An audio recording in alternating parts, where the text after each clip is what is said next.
সুপ্রিয় বন্ধুরা সবাইকে স্বাগতম জানাচ্ছি। আজকে আমরা আলোচনা করব এসএসসি পরীক্ষা 2025 এর রাজশাহী বোর্ডের গণিত এমসিকিউ সমাধান নিয়ে। এই প্রশ্নগুলো আপনার চাকরির পরীক্ষার ক্ষেত্রেও আসে, খুবই ইম্পর্টেন্ট প্রশ্ন। দেখতে থাকুন, আশা করি ভালো লাগবে। তো প্রথম প্রশ্ন ছিল যে দুইটি সংখ্যার অনুপাত 2:3, তাদের লসাগু 24 হলে গসাগু কত? তো এখানে আপনার হচ্ছে প্রথমে আমরা দেখি যে দুইটি সংখ্যার অনুপাত যেহেতু 2:3, সুতরাং সংখ্যা দুইটি আমরা ধরে নেব, একটা হচ্ছে 2x, একটা হচ্ছে 3x। এখন লসাগু যেহেতু 24, তার মানে 2 গুণন x গুণন 3 এই মিলে 24, তাহলে x এর মান হবে হচ্ছে আপনার 4। আর গসাগু মানে দুইটার মধ্যে যেটা কমন থাকে, অর্থাৎ x এর মানটাই হচ্ছে গসাগু 4, তাহলে উত্তর হবে হচ্ছে 4। এরপরে 2 বলছে যে একটি নির্দিষ্ট চতুর্ভুজ অঙ্কনের জন্য কয়টি উপাত্তের প্রয়োজন হবে। তাহলে এখানে আমাদের একটা চতুর্ভুজ যখন আমরা অঙ্কন করব তখন আমাদের টোটাল 5টা উপাত্ত লাগবে। এক নম্বর হচ্ছে 4টি বাহু ও একটি কোণ, 4টি বাহু ও একটি কর্ণ, 3টি বাহু 2টি কর্ণ, 3টি বাহু ও 2টি কোণ, এবং যদি আমাদের হচ্ছে 2টি বাহু ও 3টি কোণ দেওয়া থাকে তাহলে চতুর্ভুজ আঁকানো যাবে। সুতরাং উত্তর হবে হচ্ছে ঘ নম্বর। আচ্ছা, 3 বলছে যে সমকোণী ত্রিভুজের সূক্ষ্ম কোণদ্বয়ের পার্থক্য হচ্ছে 10 ডিগ্রি হলে উক্ত কোণদ্বয়ের বৃহত্তম কোণ কত? মানে আমাদের সমকোণী ত্রিভুজে তো একটা কোণ হবে আপনার হচ্ছে 90 ডিগ্রি, আর একটা কোণ, আরও 2টা কোণ থাকে, সেই 2টা কোণের আপনার হচ্ছে পার্থক্য বলছে 10। তার মানে যদি একটা x হয় তাহলে আরেকটা হচ্ছে x + 10, এই 2টা কোণ, এই 2টা কোণ যোগ করে আবার 90 ডিগ্রি হবে। তাহলে আপনার হচ্ছে এই 2টা কোণ যদি 90 ডিগ্রি হয় তাহলে বা এখান থেকে আমরা লিখতে পারি 2x = ওইটা চলে গেলে এই পাশে 80, তার মানে x এর মান হচ্ছে আপনার 40। তো বলছে বৃহত্তম কোণটা কত? তাহলে বৃহত্তম হচ্ছে x + 10, তার মানে 40 আর 10 মিলে হচ্ছে 50। আচ্ছা, তার মানে 50 মানে এটা হবে উত্তর। আচ্ছা, এরপরে 4 নম্বরে আসি। 4 নম্বর বলছে যে 2 × 8 পাওয়ার x - 1 = 1 হলে x এর মানটা কত? আচ্ছা, তাহলে এইটা আমরা হচ্ছে এখানে 2 × 8 পাওয়ার x - 1 = 1, তাহলে এখানে 2 × এটা 2 পাওয়ার 3 দিয়ে দেব, তাহলে 3x - 3 = 1। তাহলে এখানে আপনার হচ্ছে 2 পাওয়ারগুলো যোগ করে দেব, তাহলে 3x - 3 + 1 হবে = 1। এই পাশে লিখি আমরা, তাহলে 2 পাওয়ার হচ্ছে এটা আপনার 3x - 2, আর এটা আমরা 2 পাওয়ার 0 দিয়ে দেব, 1 যে কোনো কিছুর উপর 0 দেওয়া যায়। তাহলে 3x - 2 = 0, তাহলে 3x = হচ্ছে 2, বা x এর মানটা হবে হচ্ছে 2/3। তার মানে এখানে এইটা হচ্ছে উত্তর।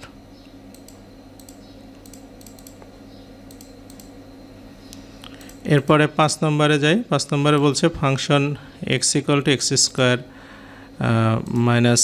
5x - 6 হলে x এর কোন মানের জন্য ফাংশন x = 0 হবে।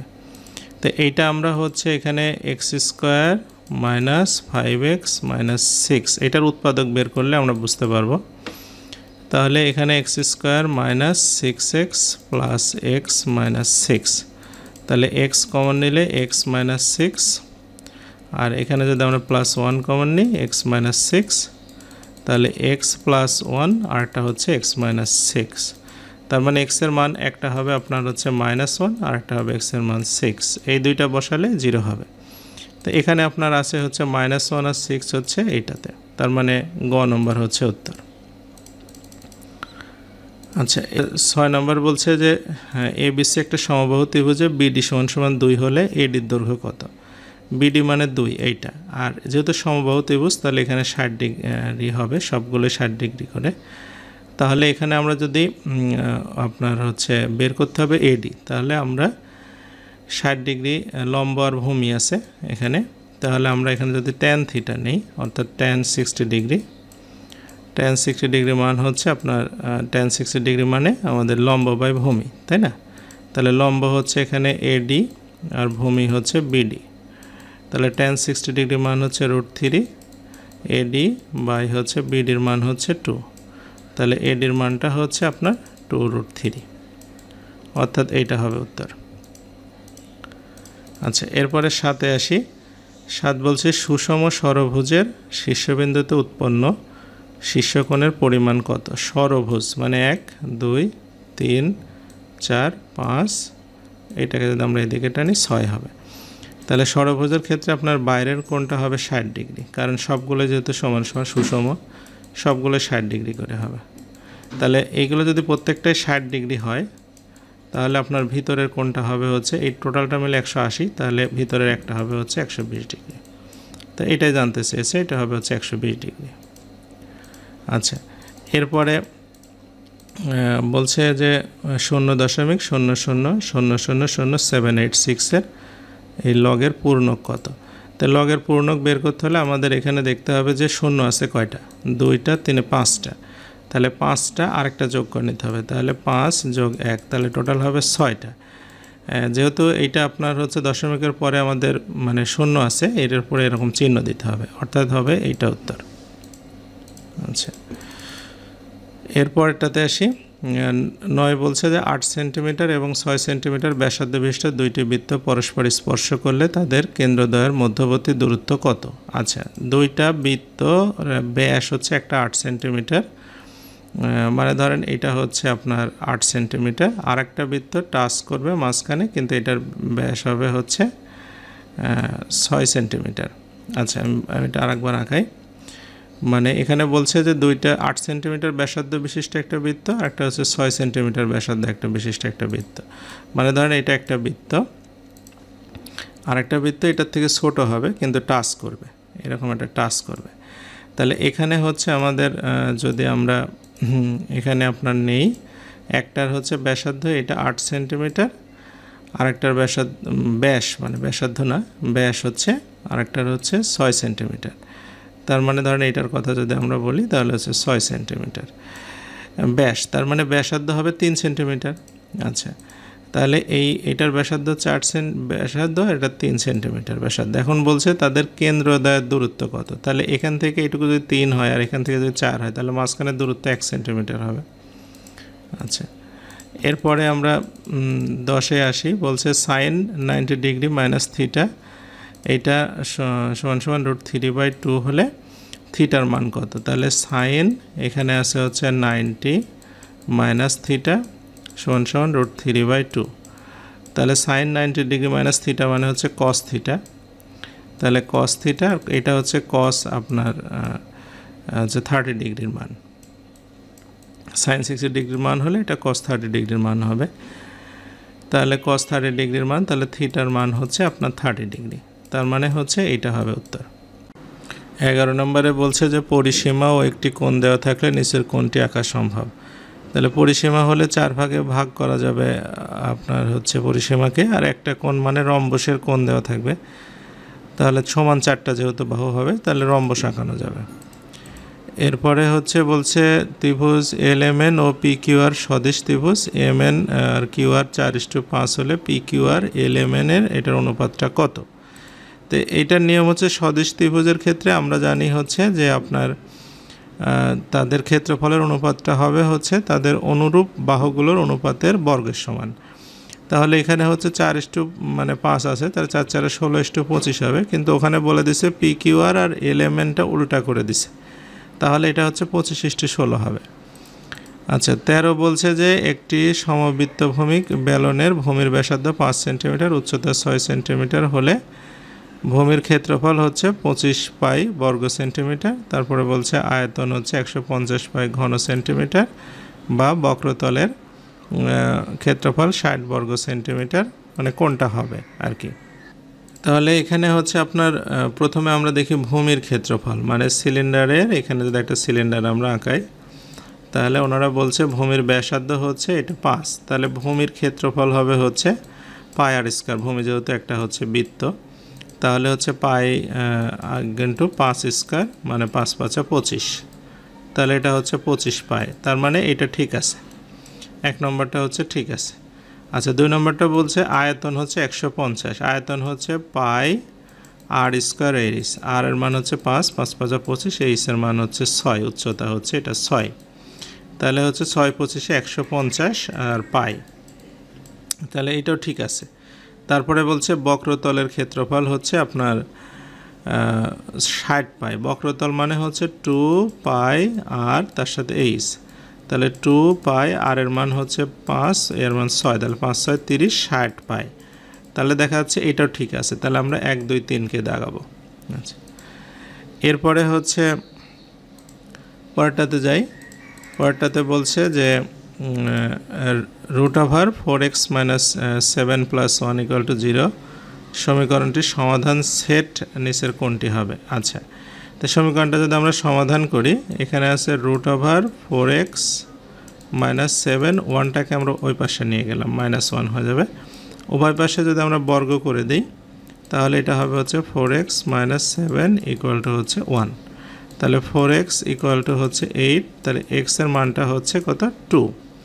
এখন x এর মান 2 হলে এখানে কি মিলবে?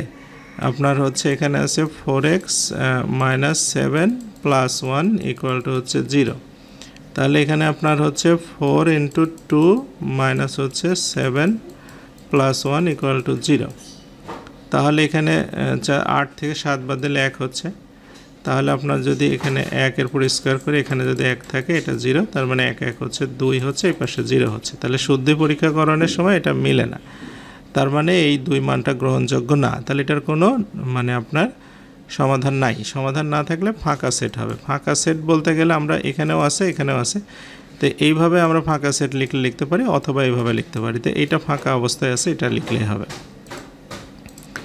আচ্ছা, এরপরে 15তে আসি। 15 বলছে 1 + cot স্কোয়ার থিটা আর 1 - cos স্কোয়ার থিটা = কোনটি? তাহলে 1 + cot স্কোয়ার থিটা এইটা সমান cot স্কোয়ার এ আছে, আর নিচে আছে 1 - হচ্ছে cos স্কোয়ার এ, তাহলে আমরা জানি 1 - আপনার হচ্ছে cot স্কোয়ার থিটা = হচ্ছে cosec স্কোয়ার থিটা, অর্থাৎ cosec স্কোয়ার এ, আর নিচে হচ্ছে এটা sin স্কোয়ার এ, sin স্কোয়ার এ হবে। তাহলে এখানে আমরা যদি বলি হচ্ছে যে আপনার উপরে cosec স্কোয়ার এ থাকলো, cosec স্কোয়ার এ থাকলো, আর নিচে আমরা লিখতে পারি সাইনের বিপরীতে 1/cosec স্কোয়ার এ, তাহলে এই cosec স্কোয়ার উপরে উঠে গেলে তাহলে এটা হবে হচ্ছে cosec 4a, এই তার মানে হচ্ছে এইটা হবে। আচ্ছা, এরপরে আমরা চলে আসি পরেরটাতে। 16 বলছে যে সমকোণী ত্রিভুজের 50 ডিগ্রি কোণ অঙ্কনের ক্ষেত্রে নিচের কোণটি সঠিক হবে। আচ্ছা, সমকোণী ত্রিভুজের একটা তো আপনার 90 ডিগ্রি কোণ হবেই, এটা যদি 90 ডিগ্রি ধরেন হলো, এখানে যদি আপনার 50 ডিগ্রি কোণ আঁকেন তাহলে কোণের বিপরীতে লম্ব যেটা এইটা তখন হচ্ছে আপনার আর এখানে হচ্ছে হবে আপনার 40 ডিগ্রি। হ্যাঁ, তাহলে এখানে আমরা দেখতে পাচ্ছি যে লম্বটাই হচ্ছে বড় হবে, কারণ হচ্ছে মানে বড় কোণ আছে, কোণের বিপরীত বাহুটা বড় হয়, তাহলে হচ্ছে লম্বটা বড় হবে। আচ্ছা, এরপরে আসি পরেরটাতে। 17 বলছে যে বৃত্তে অন্তর্লিখিত সামান্তরিক কি? বৃত্তের ভিতরে কোনো সামান্তরিক আঁকালে সেটা আয়তক্ষেত্র হয়ে যাবে, এটা উত্তর হবে আয়ত। 18 বলছে যে কোনো ত্রিভুজের কয়টি বহির্বৃত্ত আঁকা যায়? প্রত্যেকটা বাহুতে একটা করে বহির্বৃত্ত হবে, তো ত্রিভুজের বাহু যেহেতু 3টা, সুতরাং বহির্বৃত্ত হবে হচ্ছে 3টা। আচ্ছা, 19 বলছে নিচের তথ্যের ভিত্তিতে 19 এবং 20 নং প্রশ্নের উত্তর দিতে হবে। তো প্রথমে 19 নং প্রশ্ন ছিল যে হচ্ছে মধ্যক নির্ণয়ের জন্য এফসির মান কোনটি? তাহলে মধ্যক নির্ণয়ের জন্য এফসির মান বের করতে হলে আমাদের এটার হচ্ছে কিউমুলেটিভ ফ্রিকোয়েন্সিটা বের করতে হবে। তো কিউমুলেটিভ ফ্রিকোয়েন্সি এখানে আছে 6, তাহলে প্রথমটা 6 হবে, 16 আর 6 হচ্ছে 22 হবে, আর 22 আর হচ্ছে আপনার হচ্ছে 10 এর 20 আছে, তাহলে এটা 42 হবে, 42 আর হচ্ছে আপনার 14 মিলে 56 হবে। তাহলে এখানে যদি আমরা মধ্যমা বের করতে চাই তাহলে 56 2 ভাগ যদি আমরা করি তাহলে 28 হবে। তাহলে 28 আছে কোন ঘরে? 28 আছে হচ্ছে আপনার এই ঘরে। তো 28 যেহেতু এই ঘরে আছে, এই ঘরের আগের ঘরে যেটা হচ্ছে আপনার ফ্রিকোয়েন্সি থাকবে অর্থাৎ 22, এটাই হবে এখানে উত্তর। 20 নম্বরে বলছে প্রদত্ত উপাত্তের প্রচুরক কত। তাহলে প্রচুরকের সূত্র আমরা লিখতে পারি, প্রথমে হচ্ছে এল F1 মাইনাস F2 আর নিচে 2F1 minus F0 F2 minus হচ্ছে ইন্টু এইচ।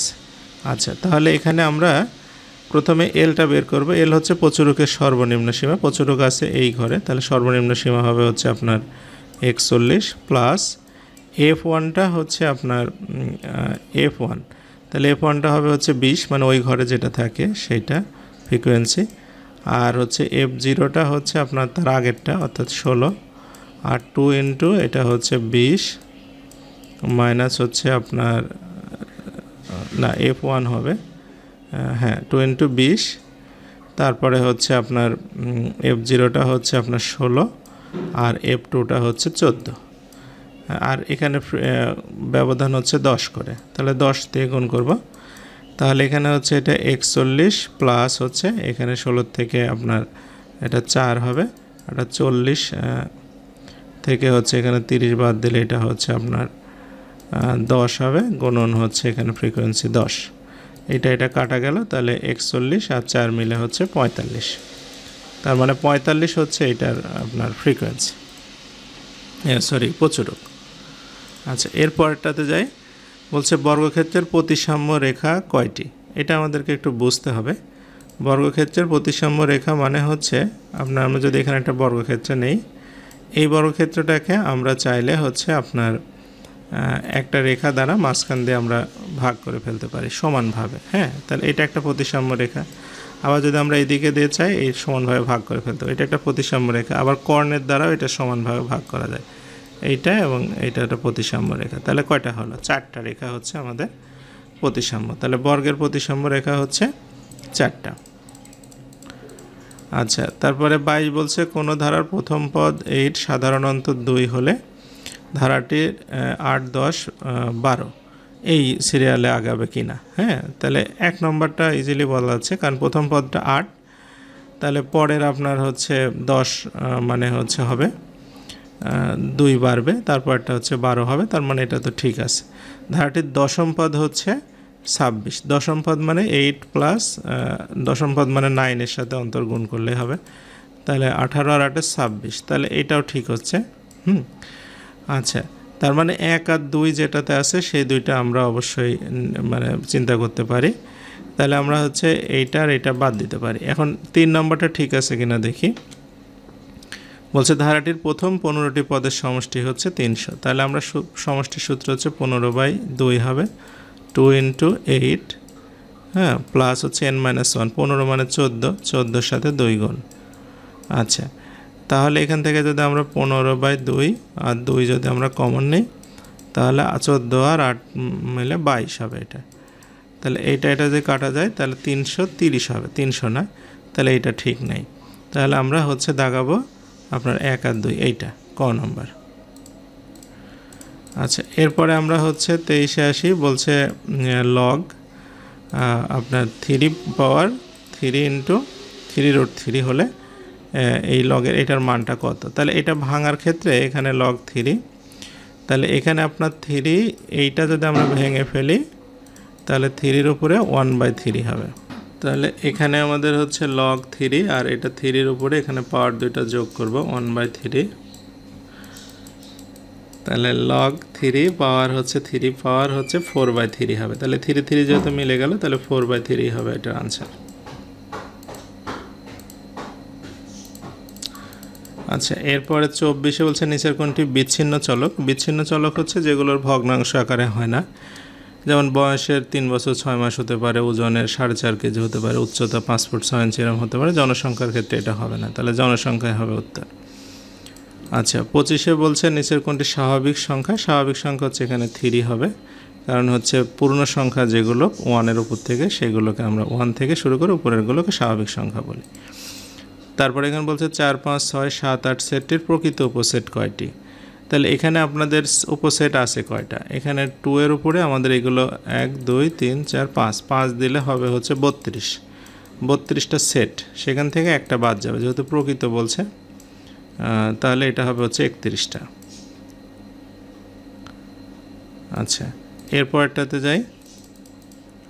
পরেরটাতে বলছে যে a square plus 1/a square equal to 18 হলে a মাইনাস 1/a এটা নাকি হচ্ছে 4 হবে। তাহলে আমরা একটা একটা করে এখানে টেস্ট করতে হবে আমাদের। তো এখানে আপনার আছে হচ্ছে a মাইনাস 1/a এর আমরা যদি হচ্ছে ফর্মুলা লিখি a মাইনাস 1/a এটা সমান সমান হচ্ছে a square plus 1/a square minus 2a 1/a, তো এটা হোল স্কোয়ার। তাহলে এখানে এইটার মান হচ্ছে 18 মাইনাস 2, তাহলে a minus 1/a equal to এটা হচ্ছে 16, তারপরে রুট, তার মানে a মাইনাস 1/a এর মানটা হবে হচ্ছে 4। তাহলে এটা ঠিক আছে, এক নম্বরটা ঠিক আছে।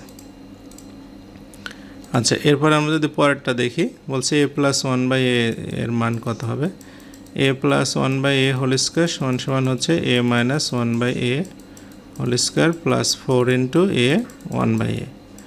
তাহলে এখানে আপনার এটার মান দেওয়া আছে হচ্ছে আমাদের 4, এখানে এক নম্বরে দেওয়া আছে, না সরি হ্যাঁ দেওয়া আছে, তাহলে প্লাস 4 আর এখানে 4, তাহলে 16 আর 4 20, তাহলে এটাও ঠিক আছে, এক নম্বর 2 নম্বর দুইটাই ঠিক আছে। এরপরে আমরা হচ্ছে কিউবে যাই।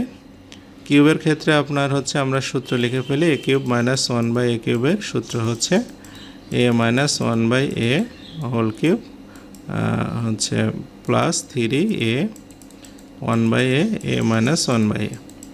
তাহলে a মাইনাস 1/a এর মানটা হচ্ছে 4 কিউব প্লাস হচ্ছে 3 ইন্টু এটা 4, তাহলে 4 কিউব মানে হচ্ছে 64 আর 12, তাহলে হচ্ছে 76, তার মানে এটাও ঠিক আছে। তাহলে আমরা বলতে পারি 1 2 3 এটা হচ্ছে উত্তর। 28 নম্বর প্রশ্নে বলছে যে tan থিটা সমান সমান হচ্ছে √3, তার মানে হচ্ছে থিটার মানটা হচ্ছে এখানে 60 ডিগ্রি, কারণ tan 60 ডিগ্রি মান √3, তাহলে আমরা sec 60 ডিগ্রির মান কত হবে, sec 60 ডিগ্রির মান হচ্ছে 2, তাহলে এটা হবে হচ্ছে উত্তর আমাদের। আচ্ছা, এরপরে আমরা 29-এ যাই। বলছে 30 সেন্টিমিটার ব্যাসার্ধ বিশিষ্ট একটি বৃত্তের কেন্দ্র হতে 9 সেন্টিমিটার দূরে অবস্থিত জ্যা এর দৈর্ঘ্য কত সেন্টিমিটার। আচ্ছা, তাহলে এখানে আপনার হচ্ছে আমরা একটা যদি বৃত্ত নেই এরকম, তো এই বৃত্তটার আপনার হচ্ছে ওনারা বলছে যে 30 সেন্টিমিটার ব্যাসার্ধ, ব্যাস তার মানে ব্যাসার্ধ হবে 15, আর এখান থেকে 9 সেন্টিমিটার দূরে অবস্থিত এরকম একটা জ্যা। তাহলে প্রথমে আমরা হচ্ছে এই জ্যার অর্ধেকটা আগে বের করে নেব। আমরা জানি লম্ব টানলে হচ্ছে জ্যাটা সমদ্বিখণ্ডিত হয়ে যায়। তাহলে এখানে যদি আমরা হচ্ছে এইটাকে সি আর এইটাকে যদি বি মনে করি, তাহলে বিসি সমান সমান হবে পিথাগোরাসের সূত্র অনুসারে, তাহলে হচ্ছে বিসি স্কোয়ার ইকুয়াল টু হচ্ছে অতিভুজ স্কোয়ার মাইনাস লম্ব স্কোয়ার। তাহলে বিসি সমান স্কোয়ার সমান সমান এটা 225 থেকে 81 বাদ, অর্থাৎ আমরা বলতে পারি বিসির মানটা হচ্ছে 144কে রুট করলে হবে 12, তাহলে এই পাশে যদি 12 হয় তাহলে এসি সমান সমান এই পাশে 12 হবে, 12 12 24 হবে হচ্ছে এটার উত্তর। আচ্ছা, এরপরেরটাতে আসি 30, বলছে এক্স ইকুয়াল টু -5 আর হচ্ছে 3x - 2y = 5 হলে সমীকরণ হতে প্রাপ্ত বিন্দু দুইটি কোন চতুর্ভাগে অবস্থিত হবে। x এর মান -5 আর এখানে 3 × -5 - 2y = 5, তাহলে 2y সমান সমান হচ্ছে এটা 3 × 5 = 15 × 5 = 20 হবে। তাহলে হচ্ছে y এর মান হচ্ছে -10, তার মানে x এর মানটা -5 আর হচ্ছে y এর মানটা -10, তাহলে এই দুইটা হচ্ছে আপনার এই থার্ড কোয়াড্রেন্টে থাকবে, যেখানে x এবং y উভয় মাইনাস, তো এটা তৃতীয় কোয়াড্রেন্ট হবে আর কি। তো এই পর্যন্তই ছিল আজকের আপনার হচ্ছে প্রশ্ন সমাধান। সবাইকে এতক্ষণ সাথে থাকার জন্য ধন্যবাদ।